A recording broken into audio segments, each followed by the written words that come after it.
Hoy venimos dispuestos a que nos odien, porque hoy vamos a atacar una matriz de opinión en el aficionado venezolano que se repite y se repite y se repite, y aquí traemos razones válidas para cuestionarla. El romanticismo por la historia del fútbol venezolano.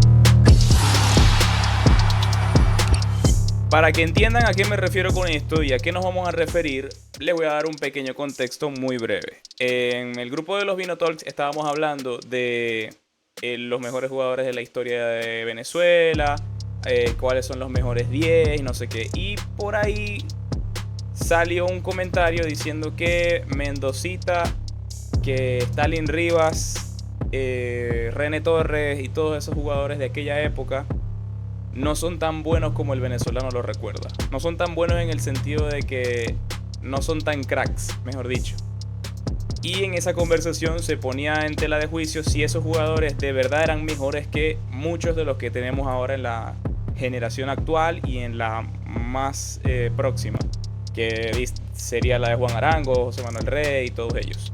Entonces la idea del video es esa: conversar, reflexionar y hablar sobre estas cosas. Mario González, que no mucho se tocan, pero yo creo que son temas importantes de conversar. José María. No, no, no, ya, se acabó el chiste, ya. Ok, a ver, ¿por qué lo decimos? Porque Luis Mendoza y Pedro Febles y René Torres y todos los que acaba de decir mi compañero, eran jugadores que ciertamente se les veía un poco de talento, pero siempre se decía, siempre se escudaban del hecho de que el pasaporte pesa. Y yo tengo dos ejemplos bien específicos que son de dos nacionalidades completamente distintas que jugaron en la Liga Española, que fueron bastante importantes en la Liga Española, que son de dos nacionalidades que no están como para tirar cohetes ni mucho menos, pero sin embargo formaron parte de lo que es la historia del fútbol español. Por poner un ejemplo, estamos poniendo una de las ligas más importantes de Europa. Entonces, si estos dos jugadores pudieron brillar en el fútbol español, ¿por qué no pudieron los demás? Y esto lo estoy diciendo obviamente con mucho respeto, pero también es como para concientizar un poco lo que estamos hablando. Eh, Stalin Rivas y Mendoza y Torres vivieron en una parte de la historia del fútbol venezolano en donde marcar un gol o no ser humillado por más de 10 goles era visto como una victoria. Entonces, ¿por qué pasa esto? Porque básicamente no se le tomaba serio los procesos disciplinarios deportivos de los jugadores, o por lo menos esa es mi respuesta. Y probablemente por eso es que estos jugadores no pudieron llegar a mucho más de lo que supuestamente lo era. Porque una cosa es el talento, pero también qué tanto puedes tú poner con tu disciplina y con tu compromiso como para poder llegar a donde deberías de haber llegado. Una de las cosas que hay que tomar en cuenta para ir avanzando en la conversación es el hecho de que a nivel de formación Venezuela está detrás de muchas otras selecciones. Eso no es secreto para nadie, no es algo nuevo, no estamos descubriendo aquí nada. Pero yo creo que es muy importante recordar esto cuando nos referimos a este tema. Porque yo sinceramente pienso que los jugadores que estamos viendo ahora vienen más preparados que aquellos de los que estamos hablando, que para el aficionado del fútbol promedio va a decir que Mendocita es legendario, y efectivamente es legendario en el fútbol. Y Stalin Rivas también es legendario en el fútbol.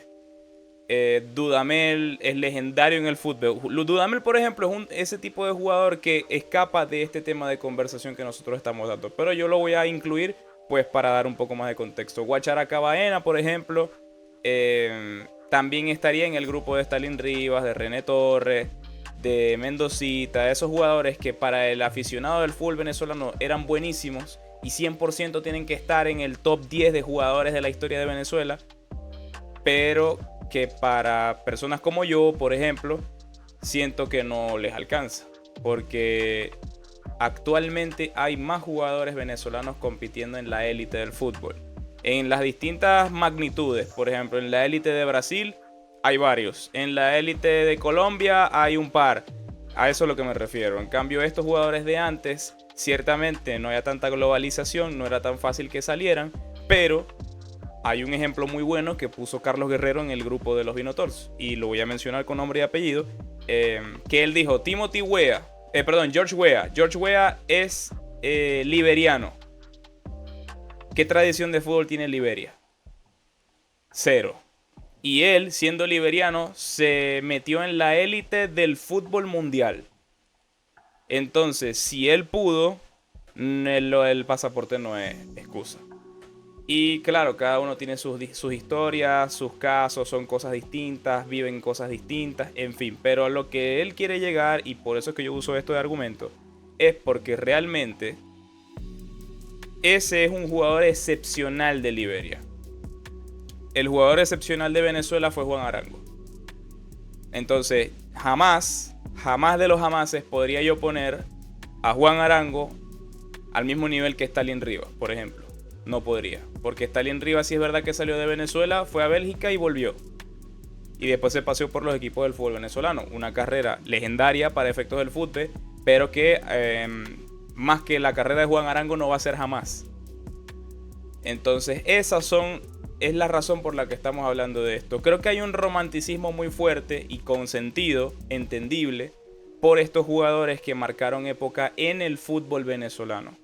Pero yo siento que meterlos en el saco de los mejores jugadores de la historia de Venezuela es muy complicado, porque hay otras variantes que no hemos visto, y Stalin Rivas era fenómeno en Venezuela y en algunos partidos de Sudamérica, porque sí es verdad que en las eliminatorias de Conmebol se lo llegó a ver y se llegó a lucir, pero no lo suficiente como para ser diferencial en el marcador para Venezuela. Entonces, Mendocita, Stalin Rivas, René Torres, que ya son todos los que hemos mencionado, Guacharaca, Baena, eran fenómenos en el fútbol. Pero más allá de eso, como no lo pudimos ver, yo no los voy a poner a la altura de los Dudamel, de Giancarlo Maldonado, de Salomón Rondón, de Rosales, de Juan Arango, de Rincón. No hay vida. Para mí no hay vida. Y es que suena hasta crudo o cruel decirlo, pero por ejemplo, si en Libertadores Stalin Rivas tuvo 29 juegos, 8 goles y 15 asistencias, y lo que se conoce de Luis Mendoza, estuvo con la selección 24 partidos y solamente metió 4 goles, y en Libertadores hizo 29 juegos, 1 gol y 4 asistencias, yo entonces también me puedo poner en la cara del abogado del diablo, que era lo que yo les estaba diciendo. Voy a hablarle de dos personas que no tienen nada que ver con Venezuela y que son dos nacionalidades completamente que no se destacan específicamente por tener una rica historia en el fútbol. Estoy hablando de Jorge González, o como ustedes bien lo conocen, es el salvadoreño El Mágico González. Estuvo aproximadamente más de 5 temporadas, no en un super equipo, estamos hablando del equipo de Cádiz, y todos los que pasaron por el fútbol español recuerdan cómo el Mágico González no solamente ayudó a su selección, que por cierto la llevó al Mundial de 1982, de España 82, cuando México no era sede, ojo. O sea, Salvador tuvo que pelear con México y Estados Unidos, etcétera, etcétera, etcétera, en ese entonces. Y si todas las figuras que pasaron por los años 80, en los años 80 y 90, que conocen al Mágico González y dicen que todos fueron una leyenda, fue por algo. Fue por talento, fue por empuje, fue por hambre, fue por deseo, etcétera, etcétera, etcétera. Lo mismo puedo llegar yo a decir de Hugo Sotil, el peruano que lamentablemente muere el 30 de diciembre del 2024, hace no mucho, pero el peruano, a pesar de haber estado básicamente toda su carrera en Perú, estuvo 4 años en el Fútbol Club Barcelona. y fue una leyenda adentro de lo que se puede llegar a decir como goleadores o jugadores importantes suramericanos en el Fútbol Club Barcelona. Estuvo 4 años.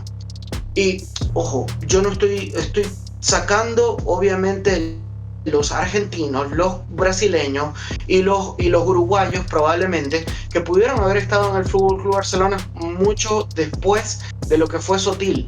Pero con esos 4 años, él marcó una tendencia, no solamente en el Fútbol Club Barcelona, sino también en la historia de Perú. Fue uno de estos que llevó a Perú a llegar al Mundial del 82, por cierto, también, y incluso ganó Copa América. Entonces, no es el tema de decir el pasaporte pesa. Yo creo que nos quedamos cortos. Es el tema de decir cuánta hambre, cuánto deseo, cuánto tú quieres realmente trascender. Y probablemente en ese entonces teníamos bastante fuerza económica como para poder decir, mire, yo tengo a tal jugador, yo necesito irme a Colombia, a Chile, a Argentina o incluso a Europa porque había el dinero. Claro. Yo necesito que me patrocines, incluso si había becas, Gran Mariscal de Ayacucho en ese entonces en el país, pudo haber habido una beca deportiva que ayudara a uno de estos leyendas del fútbol que estamos nombrando para que pudieran llegar a trascender. El único que trascendió fue Stalin Rivas y lamentablemente solamente estuvo en el Standard de Lieja de Bélgica, que por cierto jugó la Champions, también pasó por el Boom FC y luego se devolvió al fútbol. O sea, no es que es una historia riquísima en ese sentido. Yo creo que lo que pasó fue falta de marketing, falta de compromiso, falta de hambre y falta de deseo realmente, no talento. Porque probablemente lo que me llegan a decir mis tíos, mis padres y tal, es que en ese entonces, sinceramente, los jugadores venezolanos no se lo tomaban tan en serio y lo estoy diciendo con mucho respeto. Pero creo que no estaban completamente disciplinados en esa época como para trascender en el fútbol internacional. Claro, es que el nivel de profesionalismo que había en el fútbol venezolano no era tan alto en comparación a otros. Pero, para cerrar el video, Hugo Sotil fue un prócer del fútbol peruano. Y ninguno de los jugadores que hemos nombrado, de los venezolanos que hemos dicho, ninguno es un prócer. El prócer del fútbol venezolano es Juan Arango. De ahí para adelante es que cambió la cosa, porque sí había algún jugador suelto por ahí, pero Juan Arango fue el que puso el nombre de Venezuela en lo alto a nivel clubes. Entonces, de Arango para adelante, podemos, siento yo, mi opinión, con respeto también, siento que de Arango para adelante es que podemos hablar de los mejores jugadores de la historia de Venezuela. Dicho esto, si te gustó el video y no nos quieres quemar la casa, dale like. Suscríbete al canal si te gusta lo que estamos haciendo y en los comentarios queremos saber tu opinión sobre este tema tan peliagudo que puede herir susceptibilidades en la fanaticada vinotinto. Queremos leerte porque esta es nuestra opinión, pero nos interesa saber la tuya también. Así que nada, leemos tus comentarios y nos encontramos en el próximo video.